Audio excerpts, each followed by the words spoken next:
ಎಲ್ಲೋ ಕಡೂರು ನಾನು ನಿಮ್ಮ ಇರ್ಫಾನ್ ಮೆಕ್ಯಾನಿಕ್ಕು 37,000 ಕೆಗೆ ಯಾರು ಫಾಲೋ ಮಾಡ್ತಾರೆ ಅವರಿಗೆ ನಾನು engine oil, helmet, LED bulb ಕೊಡ್ತೀನಿ ಅಂತ ಹೇಳಿದ್ದೆ.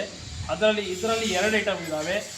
LED ಬಲ್ಬು ಇವರು ಏನು ಹೇಳ್ತಿದ್ದಾರೆ ಅಂದರೆ LED ಬಲ್ಬ್ ಅಮೌಂಟಲ್ಲಿ ನನಗೆ LED ಬಲ್ಬ್ ಬೇಡ, ಅದರಲ್ಲಿ ಬಡವರಿಗೆ ಏನಾದರೂ ಸಹಾಯ ಮಾಡಿ ಅದು ತಗೊಂಡು ಅಂತ ಹೇಳ್ತಿದ್ದಾರೆ. ಅದಕ್ಕೆ ಇವರಿಗೆ ನಾನು ಕಂಗ್ರಾಚುಲೇಷನ್ ಹೇಳ್ತೀನಿ. ಯಾವ ಬ್ರೋ ನಿಮ್ಮದು? ಒಕ್ಕಲ್ಗೆರೆ ಬೋಯಿಹಟ್ಟಿ. ಇವರಿಗೆ ಗಿವವನ್ನು ಇವ್ರಿಗೆ ಬಂದಿದೆ. ಇದು ನನ್ನ ಪ್ರಾಮಿಸನ್ನು ನಾನು ಕಂಪ್ಲೀಟ್ ಮಾಡ್ಕೊತಿದ್ದೀನಿ. ಮತ್ತು ಇನ್ನೊಂದೇನೆಂದರೆ ಇವ್ರದ್ದು ಡಿಬಾಸ್ K18 ಡಿಬಾಸ್ ID ಇದೆ. ಇವರು ಒಳ್ಳೆ ಫಾಲೋವರ್ಸ್ ಇದ್ದಾವೆ. ಇವರಿಗೂ ಸಪೋರ್ಟ್ ಮಾಡಿ, ಒಂದು ಮಿಡಲ್ ಕ್ಲಾಸ್ ಹುಡುಗರಿಗೆ ಸಪೋರ್ಟ್ ಮಾಡಿ ಅಂತ ಹೇಳೋಕ್ಕೆ ಇಷ್ಟಪಡ್ತೀನಿ. ನನ್ನ ಪ್ರಾಮಿಸನ್ನು ನಾನು ಕಂಪ್ಲೀಟ್ ಮಾಡ್ಕೊತಿದ್ದೀನಿ. ಹೆಲ್ಮೆಟು ಕೊಡ್ತಿದ್ದೀನಿ. ಇದೇ ಥರ ಇರ್ಫಾನ್ ಮಾಡೋ ಸೈಡಿಗೆ ಫಾಲೋ ಮಾಡಿ. ಈ ವಿಡಿಯೋಗೆ ಲೈಕ್ ಮಾಡಿ, ಕಮೆಂಟ್ ಮಾಡಿ, ಶೇರ್ ಮಾಡಿ. ಜೈ ಹಿಂದ್, ಜೈ ಕರ್ನಾಟಕ.